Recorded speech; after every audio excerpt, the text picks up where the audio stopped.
On a cold November morning in 1983, a farmhand walking through the English countryside stumbled upon something that would haunt him forever. Lying on a footpath in Leicestershire was the body of 15-year-old Lynda Mann. She had been raped and strangled. The brutality was shocking, but what terrified the small villages of Narborough and Enderby even more was that the killer had vanished without a trace. 3 years later, it happened again. Just like before, same area, same age victim, same horrific pattern. Dawn Ashworth, also 15, was found murdered in July 1986, less than a mile from where Lynda had died. The police were certain a predator was hunting in their midst. They had a suspect in custody. He had confessed. The case seemed closed. But then, something unprecedented happened. Something that would revolutionize criminal justice forever and prove that even a signed confession could be a lie. Narborough and Enderby were the kind of English villages where everyone knew everyone. Tree-lined streets, local pubs, the sort of place where parents let their children walk home alone. Until they couldn't anymore. Lynda Mann was a typical teenager. She was bright, popular, and loved by her family.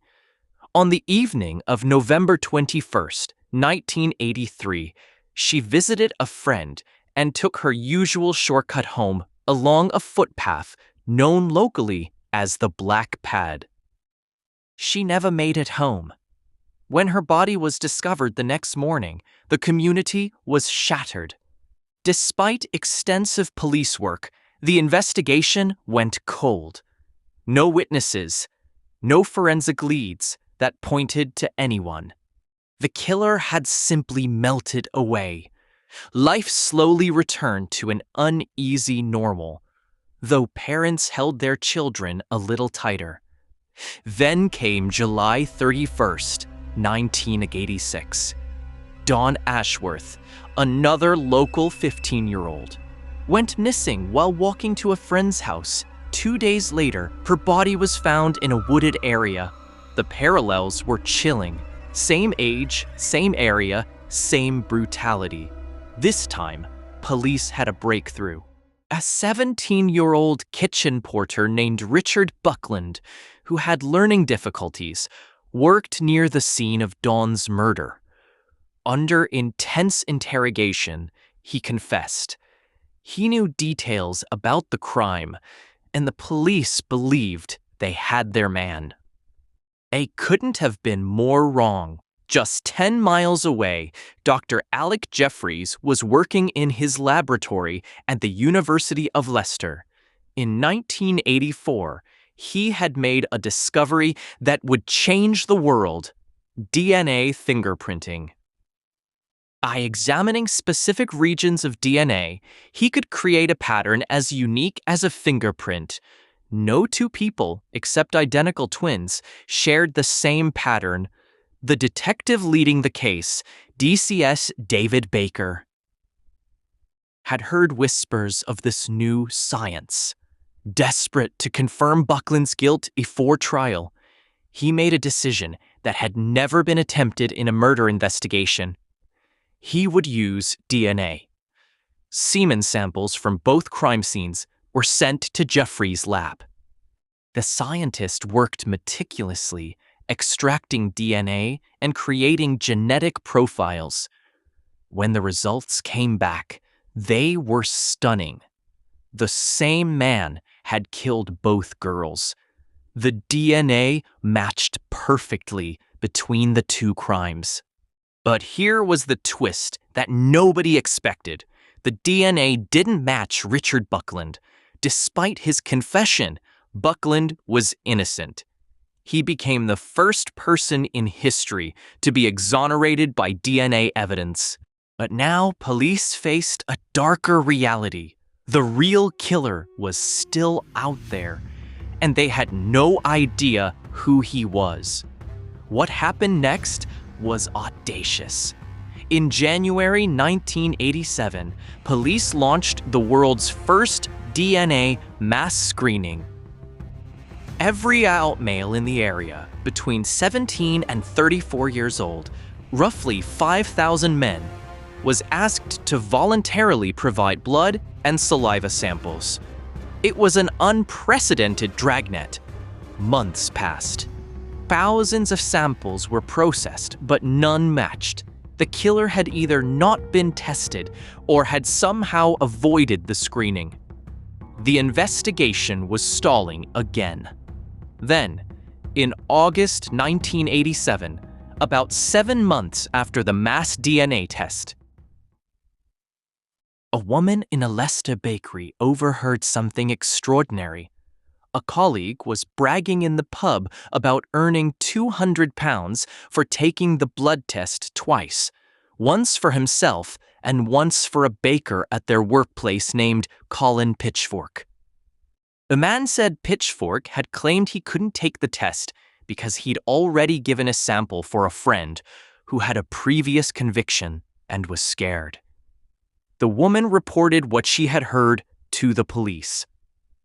On September 19, 1987, officers arrested Colin Pitchfork. Colin Pitchfork was 27 years old, married with 2 young children, and worked as a baker. To neighbors, he seemed ordinary, even friendly. But when police took his blood sample and sent it to Jeffreys' lab, the DNA told a different story. It was a perfect match.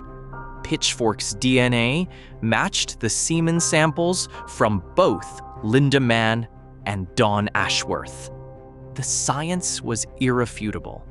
During interrogation, Pitchfork's facade crumbled. He confessed to both murders. He described how he had been driving through the area when he spotted Lynda walking alone in 1983. He followed her down the black pad, attacked her, raped her, and strangled her. 3 years later, the urge struck again. He saw Don Ashworth and repeated his horrific crime. He had convinced his co-worker to take the DNA test in his place. Never imagining that a chance conversation in a bakery would unravel his deception. In January 1988, Colin Pitchfork was sentenced to life in prison, with a minimum term of 30 years for the murder of 2 children. He became the first person in the world to be convicted of murder based on DNA evidence. The same technology that freed an innocent man had now caged a guilty one. But the story didn't end there. The Pitchfork case marked a turning point in criminal justice. DNA fingerprinting went from an experimental technique to the gold standard of forensic science. Today, DNA databases exist worldwide, containing millions of profiles that have solved countless crimes, freed the wrongly convicted, and brought closure to families who thought they'd never have answers. The science that began in Dr. Jeffreys' lab is now so refined that investigators can build profiles for skin cells. A single hair, or decades-old evidence, cold cases that will have haunted communities for generations are being solved because of what happened in those Leicestershire villages. The code of life had become the code of justice. And nothing would ever be the same. Thank you for watching. Please like, subscribe, share, and comment.